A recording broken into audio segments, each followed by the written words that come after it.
What's up, folks? This is Josh here from Inside Wrestling Truth, and I'm back here with another video. As you know, we've been doing the videos where I talk about the wrestling legends that I've met and my experiences with them. We've been through 6, and I got 3 more to tell you about tonight. Alright, first guy we're going to talk about tonight is a guy I met in Fort Wayne, Indiana. I met the Heroes and Legends show, the first one, the best one. Is Superfly Jimmy Snucka. First off, it was a plus for me to meet Superfly Jimmy Snucka because, Snucka's just a legend. And I guess that's why he was a Heroes and Legends. Anyway, I met Jimmy Snucka. He was the first guy I met there on the day. I got an autograph from Jimmy, and I got a funny story to tell about Jimmy Snucka. I went up to the table.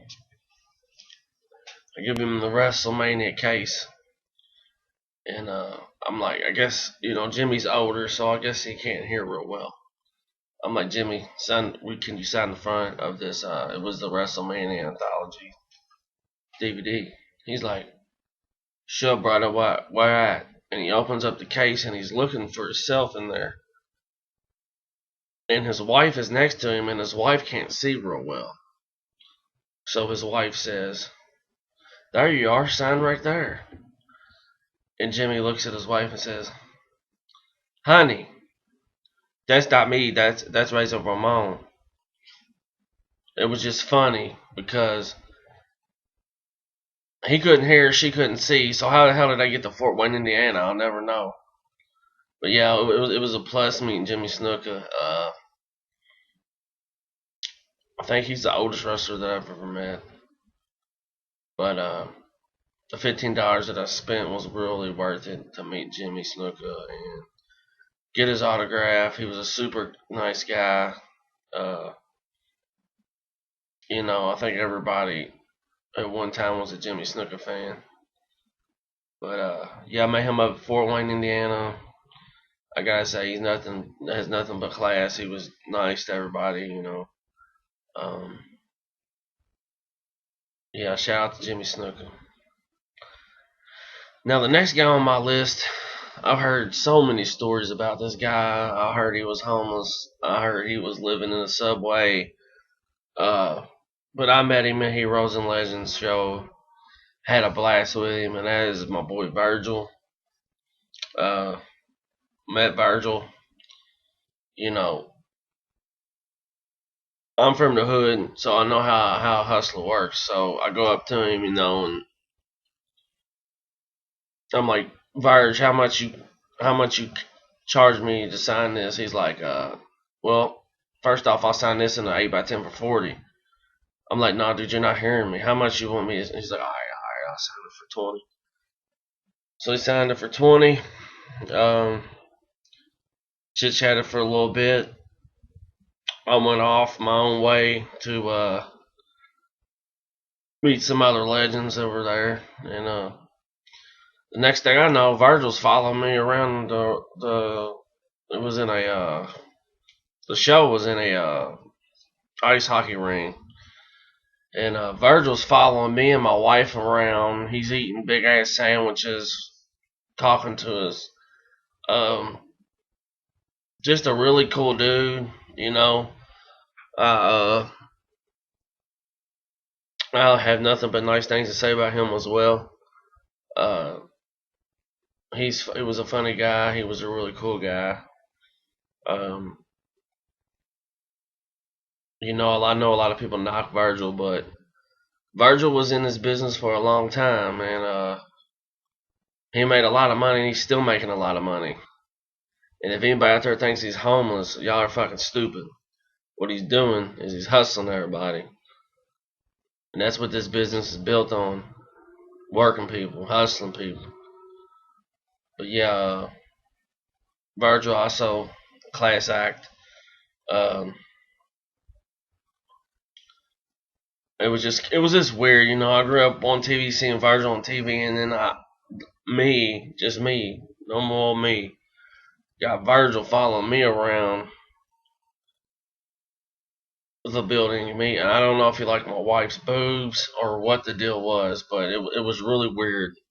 And one of the weirdest things that happened that night when I was with Virgil, we're standing in line.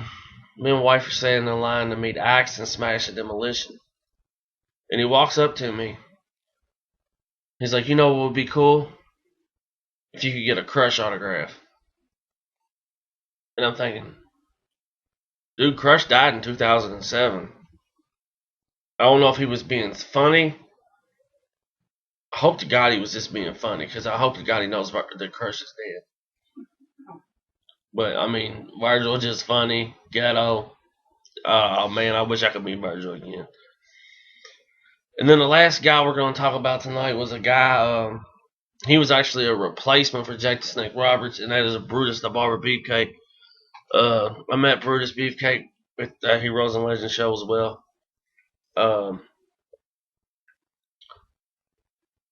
He was alright, I would say, but he had like the his ego booster on, like you know. I walked up to him, you know. I'm like, dude, you know, here's my WrestleMania DVD to get signed. I already got it signed by Snucka. Could you sign it? And he's like, yeah. And I'm like, because nobody knew how much his autographs were because he wasn't on the list. And he's like, the dude in front of me was like, man, he just signed my shit for free. And then I seen him sign some kid shit for $10. And I'm like, so, you know, how much the autographs? He's like, oh, you owe me you $20.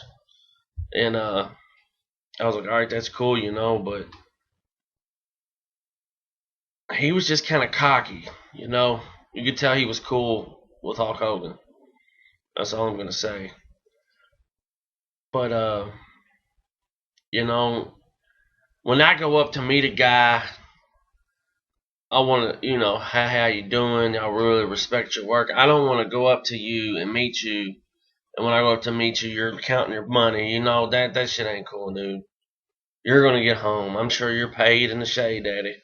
I'm pretty sure you're making a good living. But yeah, that was Bruce the Bar Beefcake. I'm not gonna say he's a dick, but I ain't gonna say he was just a super nice guy either. He was kind of a tweener, not a wiener, a tweener. Means in the middle thing. But yeah, that's the three guys that I had on for today. I have another three for you real soon. They all three were also at the Heroes and Legends show, Fort Wayne, Indiana. But like I always say, get your money and pay your bills. Peace.